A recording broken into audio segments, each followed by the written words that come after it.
Bonjour et bienvenue à votre bulletin de nouvelles de la Haute-Gaspésie, une présentation de Télévision Haute-Gaspésie et du journal L'Avantage Gaspésien.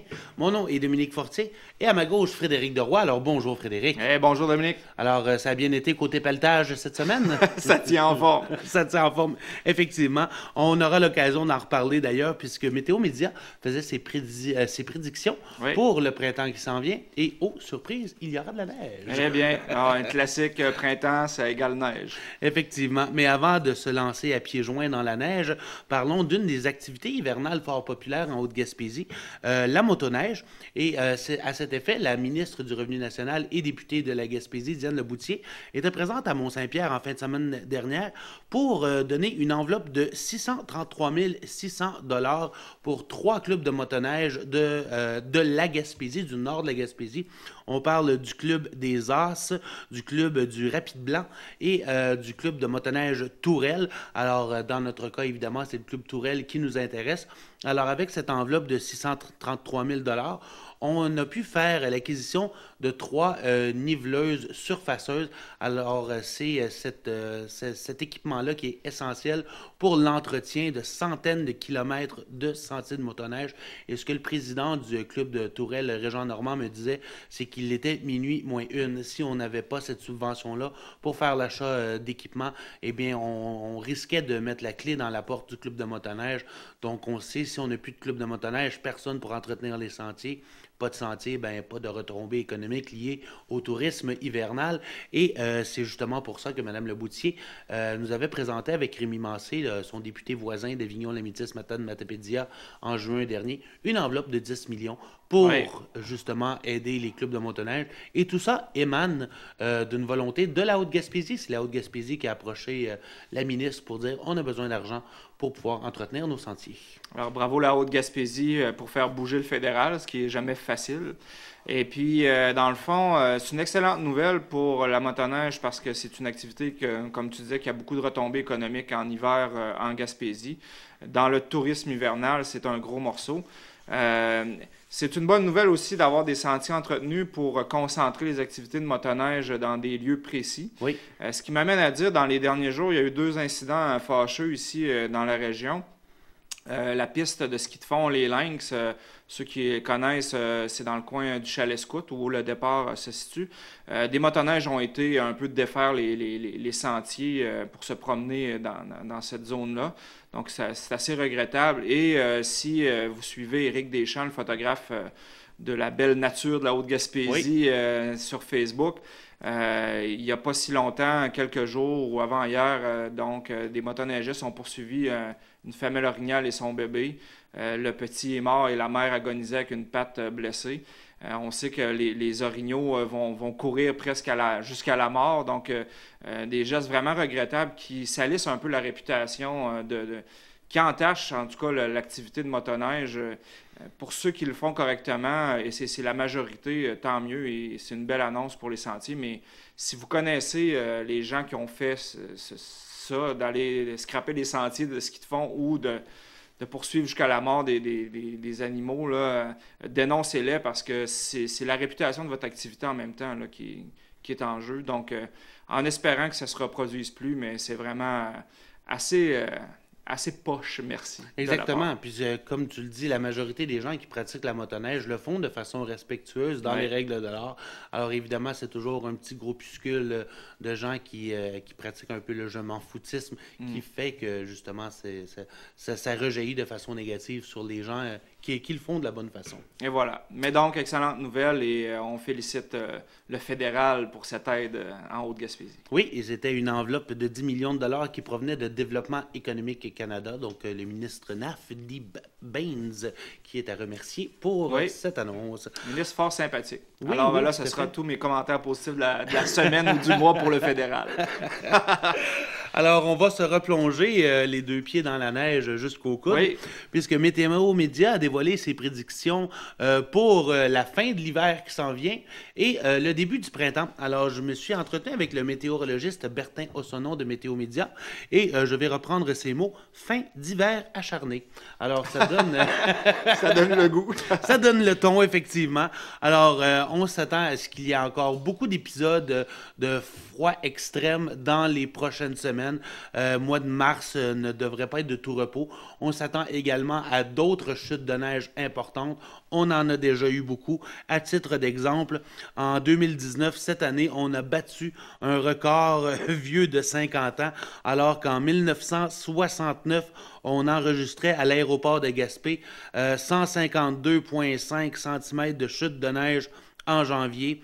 Alors, cette année, on a atteint 185 cm à l'aéroport de Gaspé. Alors, ce n'est pas une impression. Oui, il a neigé beaucoup. Et on est en voie de battre un autre record, puisque lorsqu'on calcule l'ensemble des précipitations de neige pour l'année au complet, donc depuis novembre jusqu'au 25 février que le calcul a été fait, on a 460 cm de chute de neige et le record absolu qui remonte à 94-95 qui est de 590. Alors on est à 130 cm d'atteindre le record et selon M. Ossonon, il ne serait pas impossible qu'on batte ce dit record. Alors, beaucoup de neige, ça fait le bonheur des sportifs d'hiver. Des motoneigistes. Des motoneigistes, entre autres. Mais j'ai hâte aussi de voir un peu avec notre invité tantôt d'Avalanche Québec, c'est quoi les impacts aussi avec autant de chutes de neige par rapport aux avalanches et tout. Donc, on va voir ça tantôt. Effectivement. Et cette prédiction de Météo Média vient concorder avec les prévisions de Fred Senior la marmotte qui avait prédit un printemps tardif. Alors, ce que M. Ossonon et Fred nous disaient, c'est que le beau temps devrait arriver peut-être au mois d'avril. D'ici la fin avril, on devrait commencer à avoir une accalmie côté température. Ce qui valide le côté scientifique de la marmotte. Et voilà, si Fred a parlé. Et en plus, c'était le retour de Fred Senior, on le sait. Oui, l'expérience. L'expérience, la sagesse, voilà. Lors de la visite de Mme Leboutier, justement, à Mont-Saint-Pierre en fin de semaine dernière, on en a profité pour rendre hommage à quelqu'un qui a marqué sa communauté. Il s'agit de M. Jacques Mercier. Alors, il a reçu un certificat honorifique. On le voit ici à l'écran en compagnie de Mme Leboutier, du maire Magella Aymon et de son frère Claude Mercier, qu'on connaît très bien pour être à l'origine notamment des jamborees qui ont lieu à Mont-Saint-Pierre. Alors, M. Jacques Mercier, pour les gens qui se souviennent de lui, dans les années 70-80, il était très impliqué pour promouvoir les activités de la région. Il a été parmi les premiers organisateurs de la fête du vol libre. C'est lui qui était en charge des banquets, de l'accueil des convives, du menu, de l'organisation de la salle. Puisqu'il était auparavant un grand voyageur, il avait déjà travaillé dans des hôtels prestigieux de Londres notamment, où il organisait des réceptions de mariage. Alors, toute cette expérience-là acquise, il les avait mis à contribution pour la population de Mont-Saint-Pierre. Donc, on se rappelle de lui pour ça. Également, en allant fouiller dans les vestiges de nos archives journalistiques, en 1977, La Voix gaspésienne, c'est l'ancêtre de l'Avantage gaspésien et du Riverain. C'est ce qu'on avait à l'époque pour couvrir notre coin de pays. Alors, on avait sacré la Grande Noce comme événement de l'année. La Grande Noce, qu'est-ce que c'était? C'était une grande fête organisée à Mont-Saint-Pierre par Jacques Mercier, où justement on réunissait tous les couples qui fêtaient un anniversaire symbolique, donc 5, 10, 15, 20, jusqu'à 50, 60 ans de mariage. Alors c'était une grande fête où tous ces couples-là étaient réunis autour d'un banquet de diverses activités. Donc ça avait marqué aussi Mont-Saint-Pierre. Et on peut aussi se rappeler qu'en 1979, il a siégé pendant plusieurs années, de 79 et les années subséquentes, à l'organisation de carnaval d'hiver.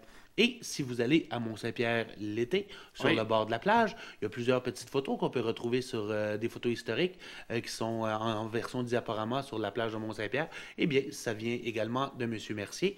Donc, il a été très actif dans ces années-là et il avait fait un retour aussi à l'avant-scène municipale en 2015-2017, alors qu'il était conseiller municipal pour sa municipalité, justement. Alors, c'était un honneur bien mérité de la part de Mme Leboutier pour souligner toutes ces années-là. Et pour paraphraser Magella Aymon, le maire de Mont-Saint-Pierre, et on parle aujourd'hui d'un citoyen qui est entré dans l'histoire de la municipalité. Carrément, donc certificat hautement mérité. Oui, tout à fait. Alors, chapeau à M. Jacques Mercier. Et on reste dans l'est de la MRC. Pour la première fois cette année, Animation Jeunesse Haute-Gaspésie tiendra une grande semaine de relâche, un grand camp hivernal intermunicipal. On sait que par les années passées, chaque municipalité organise un peu la semaine de relâche avec leur propre thématique. Alors, cette année, c'est Animation Jeunesse Haute-Gaspésie qui a bénéficié d'une subvention du ministère de la Famille dans le cadre du programme Conciliation Travail-Famille. Alors, tous les jeunes de Lamartre à Sainte-Madeleine de la Rivière-Madeleine pourront profiter d'un même camp d'hiver qui a été mis sur pied par Animation Jeunesse. Le transport est inclus et à travers cette semaine-là, ben, il y aura des sorties à Sainte-Anne-des-Monts pour aller jouer au quai, du patinage avec de la musique disco. Il y aura un carnaval où on fera des sculptures, de la peinture sur la glace. Il y aura aussi une fête foraine, alors plein de jeux d'adresse où les enfants pourront accumuler des coupons et les échanger par la suite pour avoir des friandises et des cadeaux de toutes sortes. Donc, c'est une belle initiative. Grâce à cette subvention-là, 4 112 $ qui a été offert pour le camp d'hiver exclusivement. Une première dans l'histoire de la MRC où toutes les municipalités de l'Est sont réunies pour justement avoir une semaine où tout le monde est ensemble. Et justement, ça permet d'offrir davantage d'activités. Plus on est jeune, plus on peut faire d'activités différentes. Alors, peut-être brièvement, rappeler que les gens peuvent toujours s'inscrire. Alors, aujourd'hui, on est, si vous nous écoutez en direct, on est jeudi. Alors, il reste encore quelques jours pour s'inscrire. 88 797 22 54, poste 15 12 ou 88 967 27 31. Oui, très belle initiative de regrouper tous ces jeunes-là et de leur faire découvrir les joies de l'hiver. Hein. Ce n'est pas que du pelletage et du froid l'hiver. Peut-être que les adultes le vivent différemment. Effectivement. Mais très bonne idée et le fait aussi là, qu'on voyage partout sur le territoire. Il y a des jeunes des fois qui sortent un peu moins de leur coin. Donc, c'est de belles expériences à venir. Alors, bravo à Animation Haute-Gaspésie. Animation Jeunesse Haute-Gaspésie. Ah oui, j'avais oublié le Jeunesse. C'est un organisme qui a prouvé à travers les années qu'il a vraiment sa raison d'être. Ouais. Justement, comme tu parlais, à Sainte-Anne et à Capcha, la question ne se pose pas. On a nos maisons des jeunes, il y a plusieurs activités qui sont déjà entreprises, des centres de plein air, des arénas. Dans l'Est, on est un peu plus démunis, si on veut, côté infrastructure de loisirs. Donc, effectivement, c'est très agréable pour des enfants de la Marthe, de Marsoux et de Madeleine de pouvoir se réunir avec les autres jeunes pour bénéficier des jours d'hiver. Et on reste toujours dans l'est de la MRC. Des élèves de l'école Saint-Maxime s'apprêtent à accueillir une vingtaine de jeunes de Pickering. Alors, Pickering, c'est une ville qui fait partie du Grand Toronto. C'est quand même une municipalité, je pense, de 80 000 habitants. Donc, OK, quand même. Oui, une petite ville, mais pour l'Ontario, et voilà. Comparativement à nous autres, c'est une autre paire de manches. Alors, c'est un échange qui se tiendra évidemment en deux parties. Alors, on accueillera d'abord les élèves de Pickering à Mont-Louis. À travers diverses activités, on va les amener à la cabane à sucre de Sainte-Madeleine de la Rivière-Madeleine. Il y aura une journée dans les familles d'accueil respectives. On va les amener faire du traîneau à chien à Saint-Vianney. Alors, tant qu'être au Canada, ben, faisons des activités typiquement canadiennes. Il y aura aussi une sortie au centre de plein air de Capcha, une visite du chantier maritime Véro, pourquoi pas. Il n'y a pas des chantiers maritimes dans toutes les municipalités. Non, ça, c'est ça. Et on va également aller au Géoparc à Percé, faire du fat bike aussi au coin du banc. Et également une visite un petit peu intergénérationnelle là, à la résidence Mer et Montagne. Il y aura évidemment aussi des jeux, de la musique. Donc, une semaine bien remplie pour ces jeunes Ontariens. Oui, mais non seulement les jeunes Ontariens, mais ceux de Mont-Louis aussi, parce que le chantier maritime ou le géoparc et tout, c'est pas quelque chose qu'on visite régulièrement. Et qu'on a partout, non? Ben, c'est ça, donc ce sera de belles découvertes de leur propre coin de pays pour les élèves de Mont-Louis. Bravo, belle initiative. Exactement. Et ta façon, c'est l'accent ontarien, ça, Pickering? Pickering. Évidemment, les jeunes de Mont-Louis auront à aller visiter cette municipalité-là dans les mois à venir. Ça s'était déjà fait du côté de Gabriel Lecourtois il y a quelques années. On avait été dans la belle ville de Castleman en Ontario et on avait bien apprécié justement cette immersion-là. Et pour les gens de Pickering, de venir ici à Mont-Louis, ben, je pense qu'il n'y a pas meilleure immersion française puisqu'on s'entend que le degré d'anglophone ici est assez la communauté anglophone de la Haute-Gaspésie est assez mince. Assez faible, oui, effectivement. Alors, ça risque d'être une très belle expérience. Ils n'auront pas le choix. Ils n'auront pas le choix, exactement. Alors, ben, bravo à ceux qui ont mis sur pied cet échange étudiant. Ouais. On passe sur le plan culturel. Alors, on connaît tous Mylène Vallée, auteur, compositeur, interprète, qui nous a lancé un nouvel album très récemment.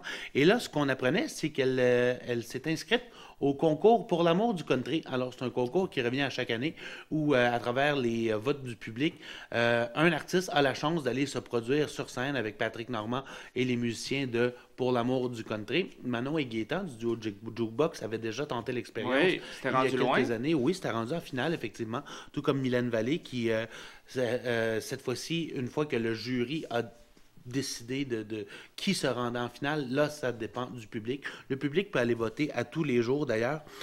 Pour ce faire, on peut se rendre sur le site Internet Pour l'amour du country. On clique pour son artiste préféré. Il y a aussi des liens sur la page Facebook de Mylène Vallée pour savoir où aller voter. Alors, la chanson qui a été mise en valeur, justement, c'est la chanson que Mylène Vallée estime être le plus country parmi ses compositions. C'est la chanson Vivre. On peut en entendre peut-être un petit extrait. Je me promenais pieds nus sur le bord de la grève en t'attendant. Me faire à croire que les arcs-en-ciel sont là tout le temps.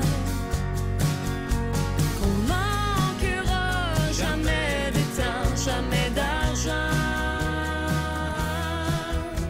Qu'il est pas encore trop tard. Alors, jusqu'au 12 mars, on peut aller voter massivement pour Mylène Vallée à coup de une fois par jour.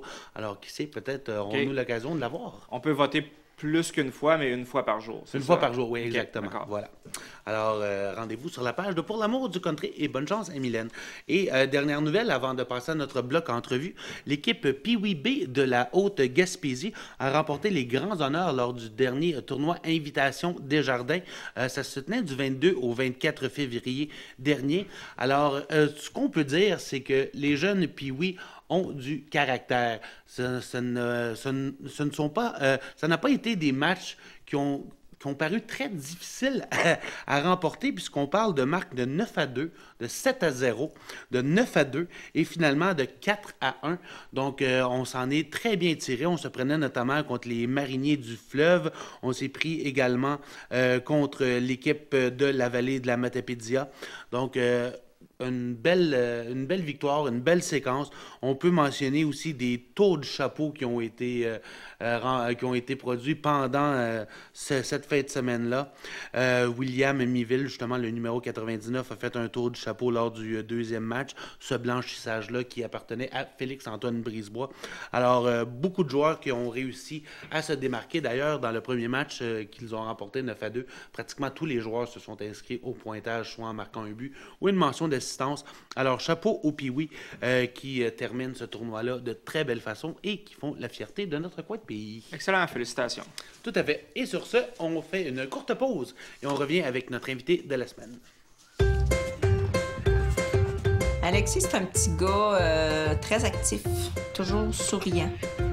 C'est un petit garçon qui a beaucoup d'énergie, donc des jeux pour lui, c'est important pour dépenser de l'énergie. Il aime beaucoup, il y a les jeux d'eau qu'il aime, aller jouer au hockey-ball, aller faire du vélo avec les amis.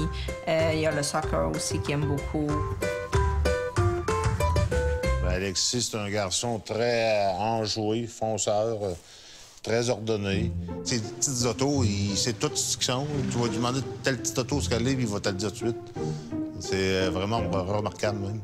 C'est un petit garçon qui ne veut jamais déplaire. Un jour, je voulais monter sur le tracteur à gazon. Le chauffeur m'a pas vu et les lames ont coupé ma jambe. On a appelé l'ambulance, puis on a monté, nous autres, à un hôpital la plus proche pour les soins d'Alexis, là. Tu sais, j'ai toujours essayé, là, ma devise a tout le temps été « la vie doit rester le plus normale possible ». Alexis a toujours continué ses activités. Des fois, il faut adapter, mais tout peut se faire quand même.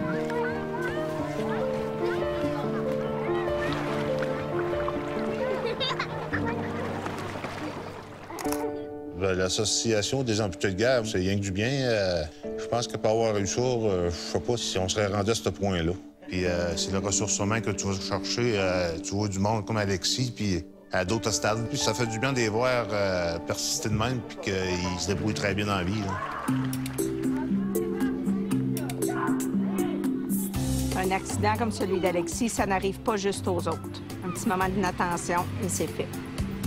Il y a un message pour tous les enfants. On doit toujours rester loin des tracteurs à gazon parce que c'est dangereux. Jouez prudemment. Nous sommes de retour à votre bulletin de nouvelles de la Haute-Gaspésie et nous sommes accompagnés de notre invitée de la semaine, Mme Laurie Dumas d'Avalanche Québec. Alors bonjour Mme Dumas. Bonjour. Alors aujourd'hui, vous venez nous parler des journées de sensibilisation aux avalanches. C'est une activité qui revient année après année. Si vous nous décliniez un petit peu en quoi ça consiste? Les journées de sensibilisation aux avalanches, c'est en fait, on fait ça au début de la semaine de relâche pour juste souligner l'importance là, d'avoir des pratiques sécuritaires en montagne, d'avoir le bon équipement, de s'informer avant d'aller jouer dehors, puis d'appliquer là, les déplacements sécuritaires, puis tout, dans le fond, ce qui va avec la montagne et pour pouvoir faire une belle sortie, puis pouvoir rentrer le soir à la maison. Oui, c'est ça, idéalement. Et justement, dans le cadre de ces journées-là, je pense que vous allez être présent sur le territoire à différents endroits. Est-ce qu'il y a des kiosques ou des ateliers précis qui sont déjà organisés?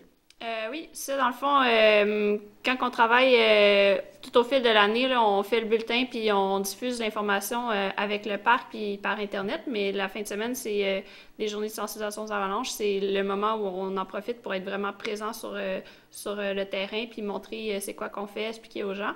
Puis dans le cadre des journées, en fait, on invite plusieurs personnes à venir, d'entre autres les responsables de la FQME ski qui sont très présents au Québec. Aussi, il va y avoir Black Diamond qui va venir présenter des équipements, Xalibu qui va présenter aussi les skis. Il va y avoir aussi Dynafit qui va être là pour montrer les équipements, etc. Puis ça va être l'occasion aussi de nous voir, nous autres, on va être sur le terrain, etc. pour pouvoir répondre aux questions, puis informer les gens, puis expliquer un peu plus en détail là, c'est quoi l'importance la sécurité en montagne. Et justement, lorsqu'on part en expédition, si moi demain matin, je décide d'aller faire une expédition en montagne dans l'arrière-pays gaspésien, comment je devrais être équipé? Qu'est-ce que ça me prend? Qu'est-ce que je dois savoir avant de partir? Bien, la première des choses, c'est dans le fond d'avoir le bon équipement. Donc, il y a encore des gens qui se baladent en montagne qui n'ont pas d'équipement approprié. Donc, pour la sécurité, c'est un DVA, une pelle puis une sonde. C'est les 3 équipements à avoir afin de faire un sauvetage efficace. Un DVA, c'est un détecteur de victimes d'avalanche, c'est ça? Oui, effectivement. Oui. C'est un émetteur-récepteur, puis chaque individu en porte un, puis on l'allume le matin. Comme ça, il émet des ondes tout le temps. Puis si jamais on se fait prendre dans une avalanche et on est enseveli sous la neige, nos amis peuvent mettre leur détecteur en mode recherche puis retrouver rapidement la victime qui est sous la neige.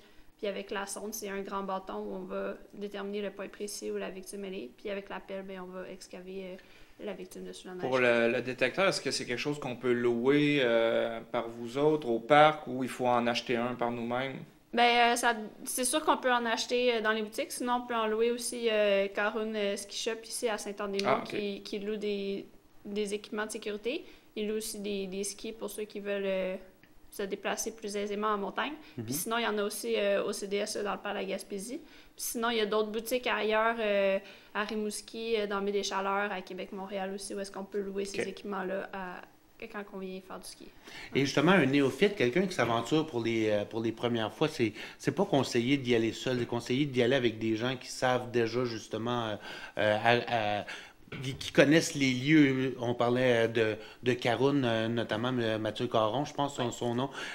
De s'entourer de gens qui connaissent le milieu, c'est la meilleure chose à faire aussi. Bien, c'est sûr que c'est l'idéal, parce qu'après ça, bien, on peut apprendre de nos amis puis augmenter ses connaissances. Puis après, bien, si on n'a pas ce cercle social ou ce réseau-là pour aller en montagne, bien, on peut prendre des cours d'avalanche, des cours de montagne. On peut aussi lire sur Internet, il y a plein d'informations, on peut s'éduquer soi-même. Puis si on ne veut pas faire ça, bien, on peut aussi prendre un guide qui va planifier la sortie, gérer les risques, savoir c'est où qu'il faut aller pour ne pas se mettre en danger. Puis le guide, bien, s'il arrive un accident, il va être là aussi pour intervenir. Fait que c'est un peu les différentes façons.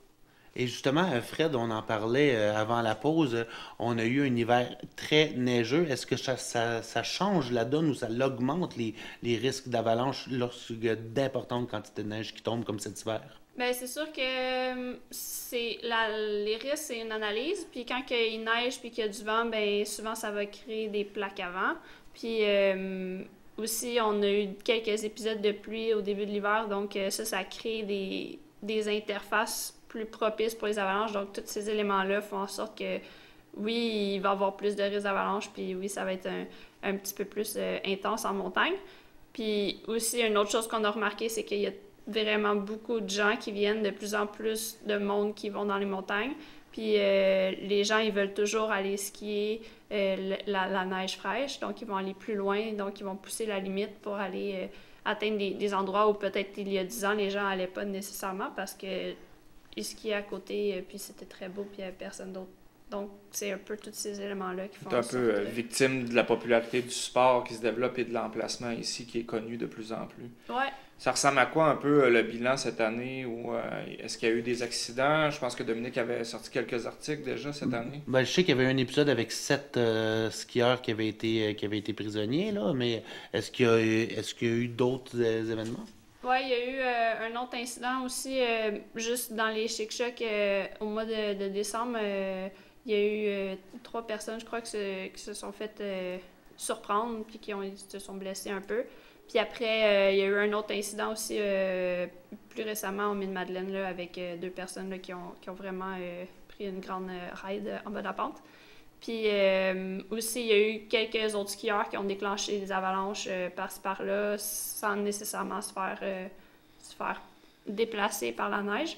Puis il y a aussi eu à Sept-Îles, à Franklin aussi, au Lac-Saint-Jean. Donc, c'est d'autres endroits ailleurs au Québec là, où il y a eu des incidents puis que les gens nous ont rapporté l'information. On a vu ça sur Internet. Il y a aussi eu des motoneigistes qui ont déclenché une avalanche. Il y a eu une vidéo sur Facebook qui a roulé pas mal. Là, donc, ouais. Sur les skieurs qui se sont fait prendre, est-ce qu'ils étaient tous équipés de leur détecteur? Est-ce qu'on voit une amélioration des pratiques en général au Québec? Ben... Oui et non. Oui et non. Tu sais, c'est 2 sur 3 avaient des équipements. Après, les motoneigistes, je pense pas que c'est encore dans la culture. Dans la culture et dans leurs habitudes de traîner ces équipements-là. Donc, puis après, de notre côté, nous, on croise encore beaucoup de gens en montagne là, qui n'ont pas les équipements, mais ça s'en vient là. C'est pour ça qu'on fait aussi les journées de sensibilisation aux avalanches pour vraiment aller regrouper tous ces gens-là puis rappeler l'importance là, d'avoir les équipements puis de savoir s'en servir aussi. Là. Il y a une petite question peut-être un peu nounoune, tu me pardonneras, mais si on défaisait peut-être un mythe, comment on déclenche une avalanche? Est-ce que c'est vrai qu'en criant fort, on peut réussir à déclencher une avalanche ou est-ce que c'est très fragile? Est-ce que c'est fragile à ce point-là? Il suffit de quelques pas et finalement ça peut chuter. Qu'est-ce qui va faire que on va passer le point là, de non-retour? Là? Ben, c'est dans le fond juste une question de surcharge sur le manteau neigeux. Fait que souvent, c'est le skieur lui-même qui, en skiant, va déclencher l'avalanche. Donc, il met une charge supplémentaire et la neige n'est pas capable de supporter tout ce poids-là. Donc, ça glisse vers le bas. La voix, le son, le bruit, ça déclenche pas les avalanches. C'est vraiment un impact. Donc, on déclenche les avalanches avec des explosifs. Ça va faire une surcharge, un impact sur la neige.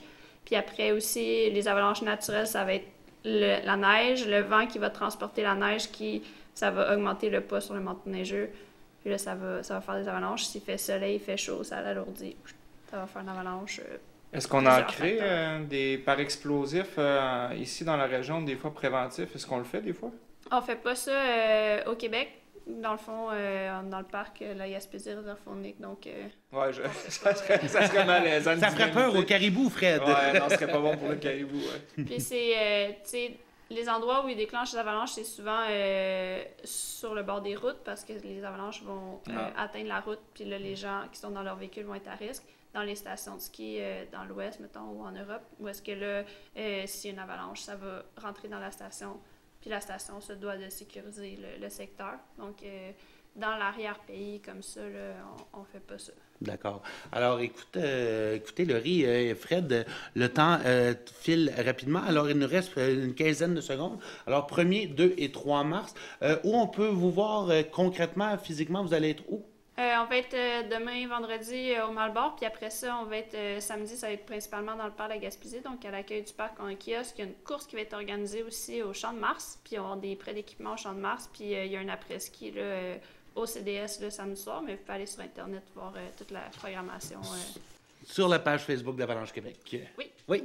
Alors, merci à tous. Et sur ce, on se donne rendez-vous à la semaine prochaine. Dominique Fortier qui vous souhaite une bonne semaine à tous.